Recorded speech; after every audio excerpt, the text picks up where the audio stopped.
My research is engineering foresight. Let me explain.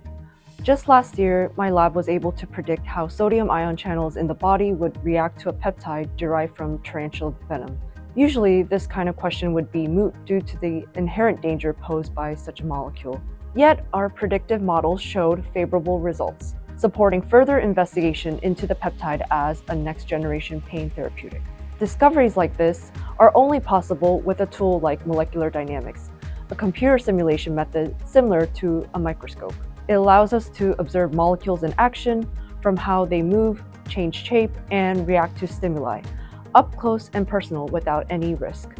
Molecular dynamics also allows us to understand and observe rare phenomena in proteins, enzymes, and ligand binding processes. With it, we can see how things work at the molecular level, both in the body and the external world, like never before. For example, one current project in my lab is predicting the mechanisms behind an enzyme capable of converting methane to methanol, useful for reducing greenhouse gases in our atmosphere and turning methane into an energy source. Because when we understand how molecules work in motion, we can design better materials, cleaner energy, and smarter medicine.